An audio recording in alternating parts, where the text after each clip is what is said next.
आगे बढ़ रहा है। वही हुनर हमारे पास है। हमारे पास हुनर है, हमारे पास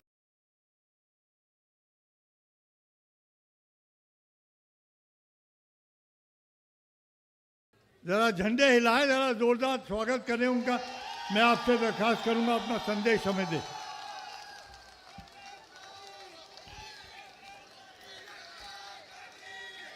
नमस्कार। मंच पर विराजमान सभी कांग्रेस के नेतागण, श्री काजी निजामुद्दीन जी, श्री मुदित अग्रवाल जी, श्री जेपी अग्रवाल जी, विदित चौधरी जी, श्री हारून यूसुफ जी और कांग्रेस के अन्य नेता कार्यकर्तागण, आप सबका इधर बहुत बहुत स्वागत है इस मीटिंग में। और मेरी बहनें, मेरे भाई, सबसे पहले तो आपका ही सबसे बड़ा स्वागत। आप काफ़ी समय से यहाँ इंतज़ार कर रहे होंगे, घर भी जाना है। कम से कम आज गर्मी नहीं है तो आप इंतज़ार कर रहे हैं, इसलिए मैं कुछ खास बातें आपसे करने के लिए यहाँ आई हूँ। मैं यहाँ आते वक्त सोच रही थी कि क्या कहूँ। आपको मालूम नहीं होगा, लेकिन इस इलाके को मैं बहुत अच्छी तरह जानती हूँ, क्योंकि जब मेरी पहले शादी हुई थी शुरू में, तो मेरे पति एक्सपोर्ट करते थे, तो उनका ज़्यादातर जो एक्सपोर्ट का काम था उसका सामान यहाँ मिलता था।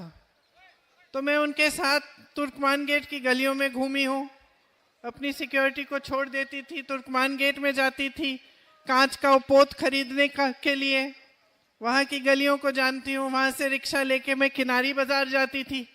किनारी बाज़ार में झालर मिलते थे अलग तरह के, तो वो खरीदने जाती थी और फिर वहाँ से सदर बाज़ार जाती थी पैकिंग का सामान खरीदने के लिए। तो काफ़ी घूमी हूँ मैं इस पूरे इलाके में। यहाँ की जामा मस्जिद की चिकन फ्राई भी खाई है, बिरयानी भी खाई है, पराठे वाली गली में पराठे भी खाए हैं। और मुझे याद है उस समय बच्चे छोटे छोटे थे, तो यहाँ सीताराम बाजार में जो रामलीला लगती है, वहाँ पे मैं उनको रामलीला के लिए भी ले जाती थी। और ख़ास वहाँ क्यों ले जाती थी? क्योंकि मेरी जो दादी जी इंदिरा जी थी, वो हमको ले जाती थी जब हम छोटे थे। और मुझे एक बात याद है उस समय की, कि उस रामलीला में सब धर्म के लोग आते थे। सिर्फ आते नहीं थे, उसमें भाग भी लेते थे। मुझे याद है कि कभी कभी जो रोल करते थे रामलीला में, एक्टिंग करते थे, वो भी हर मजहब के लोग होते थे। तो एक मिली जुली एक अलग संस्कृति हमेशा रही है, यहाँ सदियों से रही है। सब प्यार से रहे हैं। और ख़ास तौर से मैंने ये बात देखी जब मैं यहाँ काम के लिए आती थी कि कितनी मेहनत करते हैं लोग। यहाँ की गलियों में जो छोटी छोटी दुकानें थी, जो अपना जुगाड़ करके, अपनी मेहनत कर करके आगे बढ़ रहे थे, अपने बच्चों को पढ़ा रहे थे, अपना जीवन बनाने की कोशिश कर रहे थे। कई लोग दिल्ली के ही थे, ख़ास तौर से यहाँ पुरानी दिल्ली में, लेकिन कई लोग बाहर से भी पलायन करके आते थे। यूपी से खास तौर से लोग आते थे यहाँ, और यहाँ पर बस जाते थे। कोई रिक्शा चला रहा है, कोई अपनी दुकान खोल रहा है, कोई छोटे मोटे मैकेनिक का काम कर रहा है, अपना कोई और हुनर दिखा रहा है। तो इस तरह से बनी ये दिल्ली। और यहाँ हमेशा सदियों से हुनर वाले लोग आए, वो लोग आए जो अपना जीवन बनाना चाहते थे, जो सोचते थे कि हाँ, बड़े शहर में आकर हमारा भविष्य मजबूत होगा। आज भी देश का केंद्र है, देश की राजधानी है, दुनिया की सबसे बड़ी शहरों में से एक है। यहाँ जितने लोग रहते हैं, यूरोप के कुछ देश हैं उनमें इतने लोग नहीं रहते जितने दिल्ली में रहते हैं। तो इसे एक मिसाल बनना चाहिए था।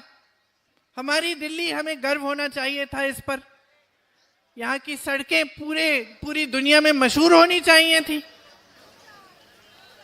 यहाँ की पाठशालाएं, यहाँ का जो इंफ्रास्ट्रक्चर है, पूरे देश को देखना चाहिए था कि भाई ये हमारी राजधानी है, इसको देखो, सबसे अच्छी राजधानी है।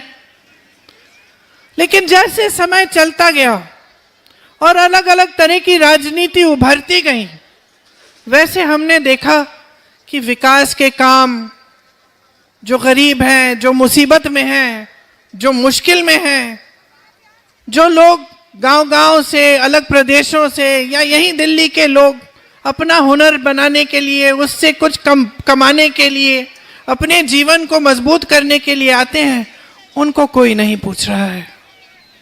आज परिस्थितियां ये हैं कि यहाँ पे दिल्ली में खास तरह की दो राजनीति चली। पहले 10 साल से तो आपकी है, आम आदमी पार्टी की। उससे पहले शीला दीक्षित जी थी, भाजपा थी। अब शीला जी की राजनीति अगर आप देखें तो बहुत स्पष्ट है कि शीला जी ने काम क्या किया, बहुत स्पष्ट है, हर एक दिल्ली वाले को मालूम होगा। सड़कें बनाई, फ्लाईओवर बनाए, इंफ्रास्ट्रक्चर मजबूत किया, बिजनेस कॉम्प्लेक्स बनाए, ये जितने मॉल खड़े हैं उनके समय से बने। उन्होंने नींव डाली, सुअर की सफाई का काम किया, पेयजल दिलवाया, बड़े बड़े ऐसे काम किए जिससे आपके जीवन में सुविधा आई। विकास पर उनकी नजर केंद्रित रहती थी, दिन रात काम करती थी। फिर क्या हुआ? आम आदमी पार्टी वाले केजरीवाल जी आए, उन पर खूब सारे भ्रष्टाचार के इल्जाम लगा दिए। एक इल्जाम साबित नहीं हुआ, एक भी नहीं सच साबित नहीं हुआ। 10 साल गुजर गए हैं। आज दिल्ली वाले सब देखते हैं कि हाँ, शीला जी ने अच्छा काम किया था। एक वही थी जिन्होंने दिल्ली की तरक्की की, और इनकी सारी बातें खोखली निकली। जो राजनीति एक दूसरे से लड़ाती है, वो सिर्फ अपने स्वार्थ के लिए काम करती है। भाजपा की यही राजनीति, यही विचारधारा हमेशा से रही है। हर धर्म को एक दूसरे से लड़ाना। क्यों? आपने कभी सोचा है इससे किसका फायदा होता है? आपका तो फायदा हो नहीं रहा है। जो गरीब है उसका फायदा तो कभी हो ही नहीं सकता। जो व्यक्ति संघर्ष कर रहा है उसका फायदा कभी हो नहीं सकता। सिर्फ और सिर्फ इन नेताओं का फायदा होता है। जो नेता भाई भाई से लड़ाता है, सिर्फ स्वार्थ साधने के लिए काम करता है। जो नेता झूठे आरोपों के आधार पर, झूठ के आधार पर आगे बढ़ता है, वो सिर्फ अपना ही स्वार्थ साध रहा है। आपने दोनों को देखा है। मोदी जी आते हैं, भाषण देते हैं, क्या कहते हैं? 80% उनका भाषण जो होता है दूसरों की आलोचना में खत्म हो जाता है। और वो आलोचना क्या होती है कि जवाहरलाल नेहरू ने सन 1950 में ऐसा काम किया, इसलिए आज देश खाई में है। ऐसी बात करते हैं ना। हर चीज का दोष जवाहरलाल नेहरू जी को देते हैं। दूसरी तरफ केजरीवाल जी क्या भाषण देते हैं कि मोदी जी की वजह से कोई काम नहीं कर पा रहे हैं। तो मोदी जी को जवाहरलाल नेहरू जी मिल गए, केजरीवाल जी को मोदी जी मिल गए, कोई अपनी जिम्मेदारी नहीं ले रहा है।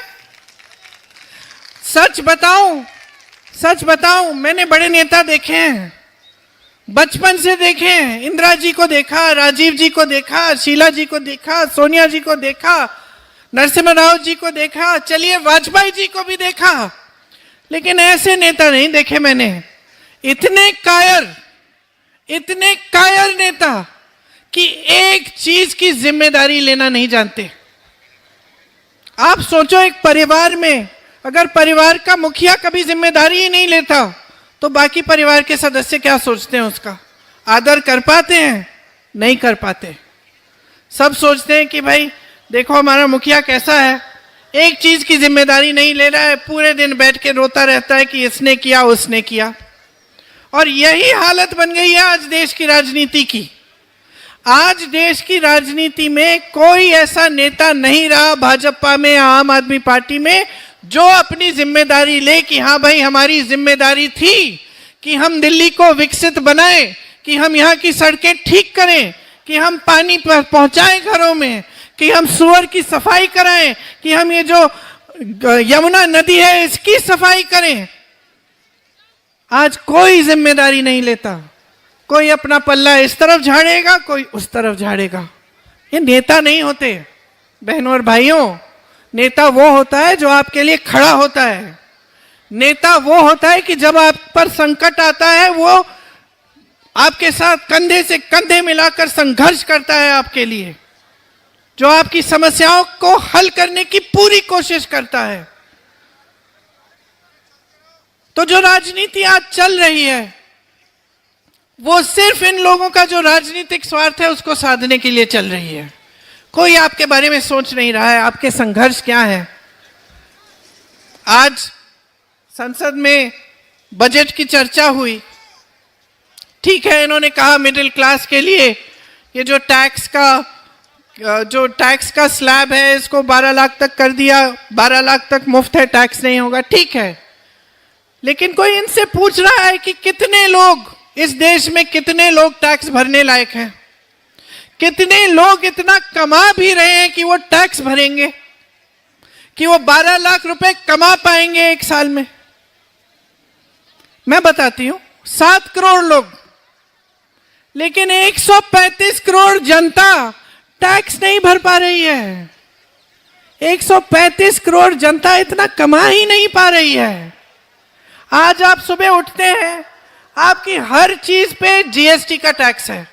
हर चीज पे, दांत मंजन पे है, दवाइयों पे है, स्कूल की वर्दियों पे है, मोजे जूतों पे है, किताबों पे है, हर चीज पे जीएसटी का टैक्स है। खास तौर से जिनकी छोटी छोटी दुकानें हैं, जो अपना छोटा बिजनेस चलाते हैं, वो समझ रहे हैं मैं बात क्या कर रही हूं, कि जीएसटी को लेकर किस तरह से छोटे बिजनेस भी खत्म होने के कगार पे हैं, क्योंकि हर चीज पे टैक्स है, हर चीज महंगी हो गई है।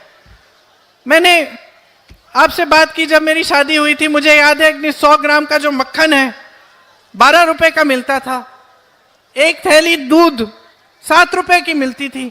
आज बताइए, आज तो 75 रुपए से ज्यादा हो गया है। इतना सा मक्खन।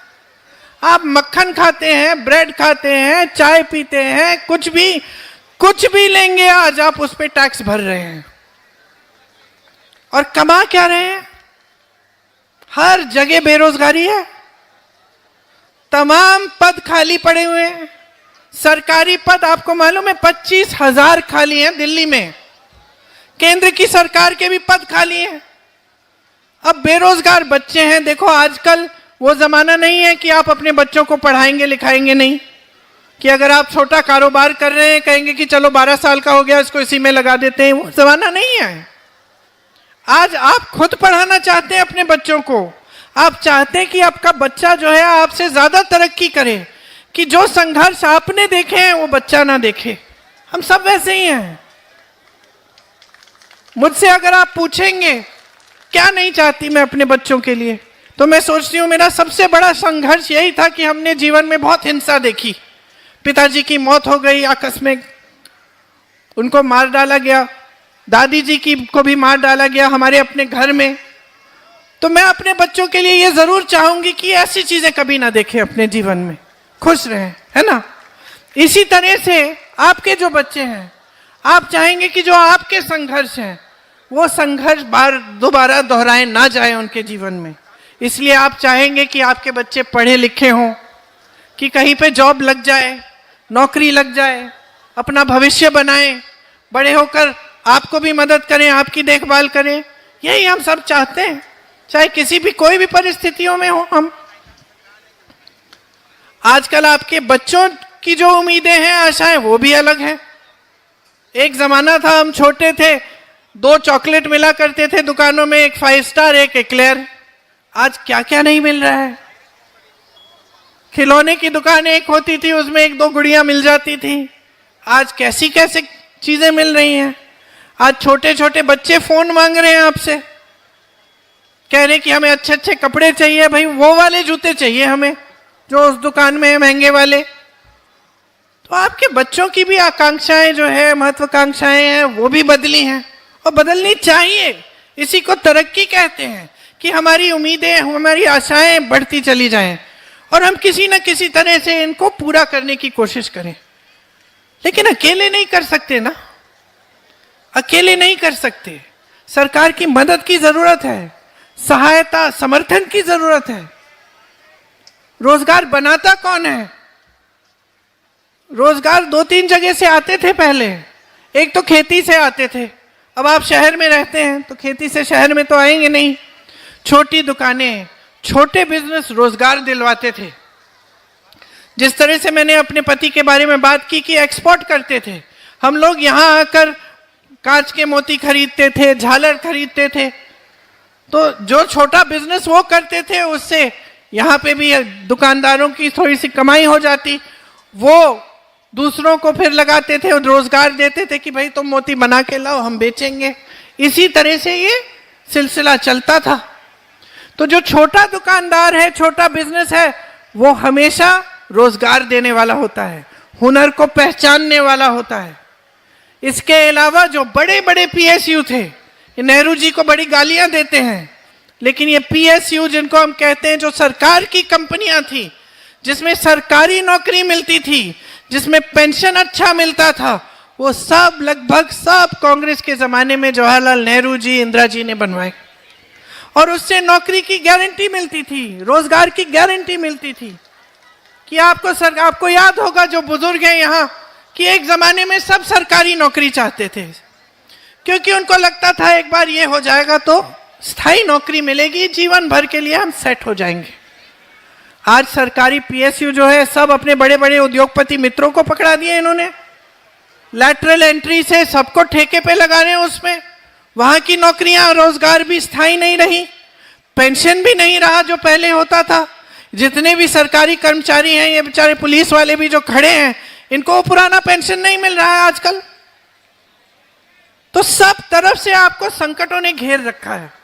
और जो काम सरकार को करना चाहिए, रोजगार दिलवाना, आपका इंफ्रास्ट्रक्चर बनाना, आपके लिए सुविधाएं तैयार करना, वो सरकार कर नहीं रही है। क्योंकि जो राजनीति उभरी है वो आपका ध्यान भटकाने वाली राजनीति है। आज अगर आप मोदी जी के भाषण, केजरीवाल जी के भाषण देखेंगे तो यही सब बातें हैं। एक कहेगा किसी ने शीश महल बनाया है, दूसरा कहेगा उसने राजमहल बनाया है। लूटा तो दोनों ने है ना। और क्या आपकी इश्यूज ये हैं, शीश महल, राजमहल, कि आपका इशू ये है कि अपने बच्चों को पढ़ाना है, महंगाई से कैसे बचेंगे हम? आज पूरी बजट की चर्चा में संसद में महंगाई की एक बात नहीं की इन्होंने, एक बात नहीं की, एक बात नहीं की कि किस तरह से इस महंगाई को कम करेंगे। पहचान भी नहीं रहे हैं कि आपका संघर्ष क्या है। आज के जो बड़े बड़े नेता हैं, जो सत्ता में बैठे हैं, वो पहचान ही नहीं रहे हैं कि देश की जनता पर क्या गुजर रही है। आप संघर्ष कर रहे हो, रोज रोज सुबह उठते हो, काम पे जाते हो, रात तक रुकते नहीं हो। मेरी बहनें, आप भी काम पे जाती हो, जॉब करती हो, कुछ भी करती हो, घर आके आप घर संभालती हो, किचन में जाती हो, रसोई में जाती हो, खाना पकाती हो, बच्चों को संभालती हो। आपका काम तो सबसे अंत में रुकता है, जब सब सो जाते हैं तब आप सोती हो। कोई पहचान रहा है आपके संघर्ष को? चुनाव के समय कह देते हैं कि इतना देंगे, उतना देंगे, फिर उसके बाद क्या होता है? कहना आसान है बहनों और भाइयों, करके दिखाना अलग बात होती है। कांग्रेस की जितनी भी सरकारें हैं, आप देखिए, हर प्रदेश में, कर्नाटक की सरकार में दे रहे हैं हर महीने महिलाओं को पैसे, हर महीने महिलाओं के जेब में। हिमाचल में 1500 रुपए, कर्नाटक में 2000 रुपए, झारखंड में 2500 रुपए हर महीने जा रहे हैं, क्योंकि आपके संघर्ष को पहचान रहे हैं। आज ये लोग सब कह रहे हैं 500 रुपए में गैस सिलेंडर, तो दिया क्यों नहीं? आपकी सरकार थी, 10 सालों से आपकी सरकार चल रही है, केंद्र में मोदी जी, दिल्ली में केजरीवाल जी। तो अगर आप 500 रुपए का सिलेंडर दे सकते थे तो आज क्यों जागे हैं? पहले दे देते। अगर आपको देने थे महिलाओं को हर महीने कुछ पैसे, तो आज क्यों जागे हैं? पहले से देते। मैं बताती हूं किस लिए जागे, क्योंकि चुनाव आ रहा है। देखिए चुनाव के बाद क्या होता है, देखिए, पूछिए इनसे। मैंने राजस्थान की कांग्रेस की सरकार में देखा 25 लाख तक का इलाज मुफ्त में दे रहे थे। वो आदमी रो रहा था मुझे बताते वक्त कि मेरा हार्ट का जो सर्जरी, पूरी सर्जरी मुफ्त में हुई है, मुझे सिर्फ फॉर्म भरने के पैसे डालने पड़े। वो रो रहा था, मेरे आंखों में आंसू आए, क्योंकि मुझे लगा देखो कितना कर सकती है सरकार अगर नीयत ठीक होती है उसकी। तो अगर नीयत ठीक होती है तो नेता समझता है कि देश की संपत्ति देश की जनता के हाथों में होनी चाहिए, उसको लूटने की कोशिश नहीं करता, उसको अपने बड़े बड़े उद्योगपति मित्रों को देने की कोशिश नहीं करता। आज सारे बंदरगाह, सारे एयरपोर्ट, तमाम जमीनें, कोयले के खदान, देश की जो बिजली पावर की सारी जो जितने भी इंफ्रास्ट्रक्चर, सब अडानी और अंबानी जी के, सब मुफ्त में दे दिए गए इनको। कुछ इनको बेचा गया, कुछ मुफ्त में दिया गया। ये आपकी संपत्ति थी, ये देश की संपत्ति है। आप जो सोशल मीडिया पे देखते हैं कि ये लोग किस तरह से अपनी शादियां मना रहे हैं, क्या क्या कर रहे हैं, कैसे कैसे महलों में रह रहे हैं, ये आपकी संपत्ति है जो मोदी जी ने इनको पकड़ा दी है मुफ्त में। यही थे वो पीएसयू जिनसे आपको रोजगार मिलता था, जो आज इन सब के हैं। कुछ दिनों पहले मैं वायनाड गई, जहां से मैं सांसद हूं। वहां एक ड्राइवर मिला मुझे हवाई अड्डे में। मैंने कहा कहां के हो? कहता है मैं कहीं और का हूं, मैसूर का हूं। मैंने कहा यहां कैसे? कहा कि जी वो अडानी साहब को दे दिया गया पूरा हवाई अड्डा, तो हम 200-300 लोग काम कर रहे थे, हमको सबको निकाल दिया गया। तो मैंने कहा कितना टाइम दिया था? बोला कुछ यही 10-15 दिनों में सबको कह दिया कि जाओ अलग अलग जगह चले जाओ। तो मैं यहां आ गया हूं। तो इस तरह से तमाम रोजगार घट रहे हैं, इनके राज में बढ़ नहीं रहे, घट रहे हैं। और ये देश तरक्की नहीं कर पाएगा अगर यहां रोजगार नहीं बनेंगे। आप अगर देखिए तो चीन में देखिए, चीन में प्रोडक्शन का काम होता है, मैन्युफैक्चरिंग का काम होता है, तेजी से आगे बढ़ रहा है। वही हुनर हमारे पास है, हमारे पास हुनर है, हमारे पास जनता है, हमारे पास पढ़े लिखे नौजवान हैं, लेकिन कोई रोजगार ही नहीं दे रहा, कोई मौका ही नहीं दे रहा। हम चीन का मुकाबला कैसे करेंगे? हम कर सकते हैं, हम में क्षमता है, हमारी जनता में क्षमता है, लेकिन जो सरकार है उसकी पॉलिसी ठीक होनी चाहिए, विजन होना चाहिए कि हम करना क्या चाहते हैं देश के लिए, एक सोच होनी चाहिए। आज ये सब गाली गलौज करते हैं पंडित नेहरू जी का, लेकिन विजन था। उनकी विजन की वजह से ये हिंदुस्तान यहां पहुंचा है, उनकी विजन की वजह से, हमारे लोकतंत्र की वजह से आज हमारी हालत बांग्लादेश, पाकिस्तान और श्रीलंका जैसे नहीं हुई। आज हमारा देश अभी भी मजबूत है, क्योंकि हमारे देश में लोकतंत्र है, क्योंकि हमारे जो नेता थे उनका एक विजन था कि किस तरह से हम इस देश को मजबूत बनाएंगे। तो देखिए, आप देश की जनता हैं, आप सब समझते हैं, आप लोगों को पहचानते भी बहुत अच्छी तरह, मैं जानती हूं। जो नेता सचमुच आपके लिए काम करता है, आप पहचान है। हो सकता है कभी कभी भटक जाते हैं, कभी कभी किसी नेता की बातों में पड़ जाते हैं, लेकिन अंत में पता चल जाता है कि कौन आपके लिए काम करता है, कौन नहीं काम करता है। तो आपको अगर नेता को पहचानना है, राजनीतिक दल को पहचानना है, तो सबसे पहले तो बातों में नहीं, उसके काम को देखो।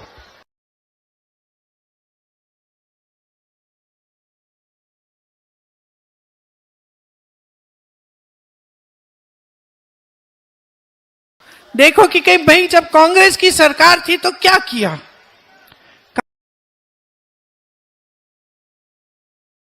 कि नहीं किया इन्होंने, और आज आम आदमी पार्टी की सरकार है तो इन्होंने क्या काम किया, टीवी पे इश्तिहारों पे मत जाओ, अपने जीवन की जो सच्चाई है उस पे उतरो। क्योंकि आजकल पे तो कोई भी कुछ भी दिखा देगा, मीडिया तो सब इन्हीं के हाथों में। मैंने कहीं पे पढ़ा कि केजरीवाल जी आम आदमी पार्टी 450 करोड़ रुपए शायद अपने ही प्रचार में लगाए हुए हैं। और केजरीवाल जी को तो ठीक है 450 करोड़ होंगे, मोदी जी के तो हजारों करोड़ प्रचार में है, जहां देखिए चेहरा चमकाने में लगे होते हैं। तो जो आप टीवी पे देख रहे हैं, बड़े बड़े इश्तिहारों पे देख रहे हैं, उस पर मत जाओ, जाओ अपने जीवन पे। आपका जीवन सुधरा है कि नहीं सुधरा है? जिस पाठशाला में आपके बच्चे पढ़ रहे हैं आज, क्या उस पाठशाला में कुछ अच्छा बनाया गया है, कुछ नया है? जिस सड़क पे आप चल रहे हैं, क्या उस सड़क की सुधार हुई है? आपकी कमाई में कुछ बढ़ोतरी हुई है? आपके जीवन में तरक्की आई है कि नहीं?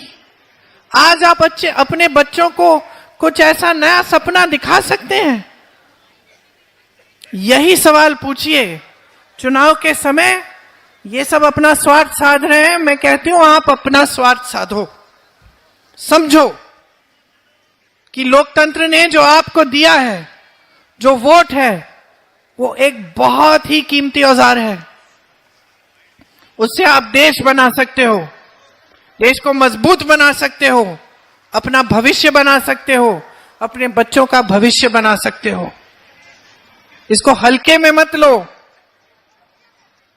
किसी की बातों में मत पढ़ो। मैं तो कहती हूं मेरी बातों में भी मत पढ़ो, जाके देखो, पता करो, फोन उठाओ। कोई बेंगलोर में रिश्तेदार है, कोई ऐसे प्रदेश में रिश्तेदार है जहां कांग्रेस की सरकार है, पूछो। कोई हिमाचल में है, कोई तेलंगाना में है, पूछो कि भाई ये सच है कि ये सारे काम कर रही है कांग्रेस पार्टी? पूछो, पता चलेगा कि वहां कौन कौन सी स्कीमें लागू हो रही हैं।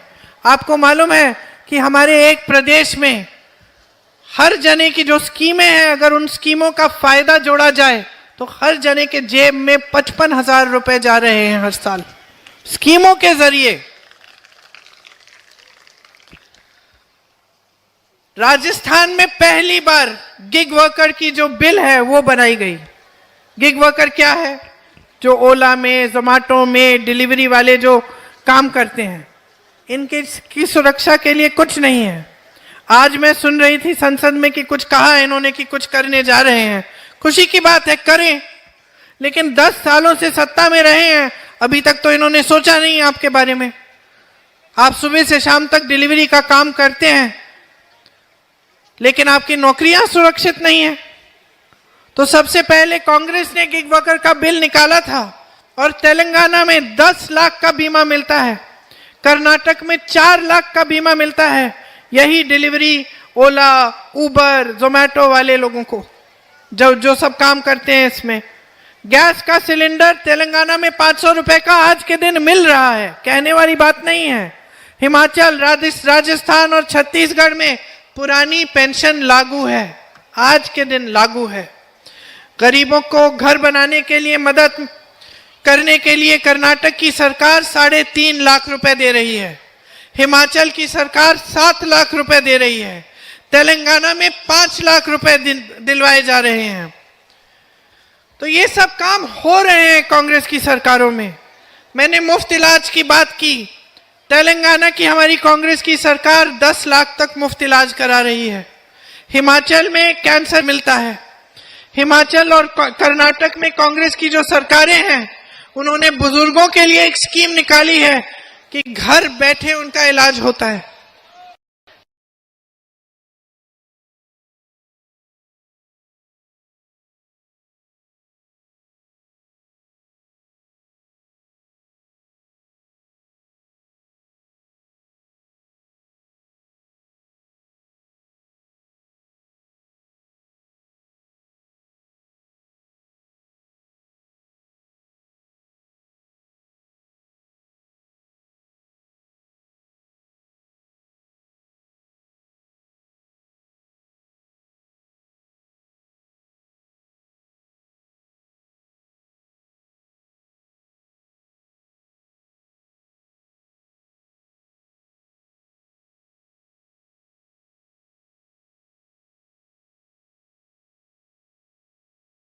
इसमें विश्वास करिए।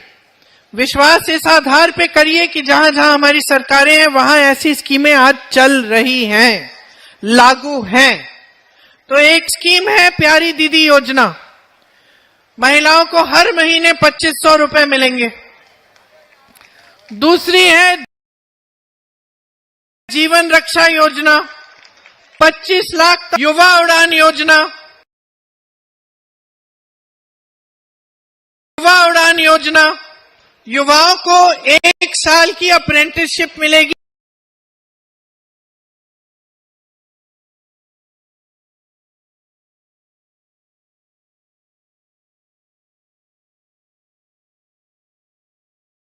उसमें 8,500 रुपए हर महीने मिलेंगे। अप्रेंटिसशिप है, फ्री बिजली की सब भविष्य चाहते हैं।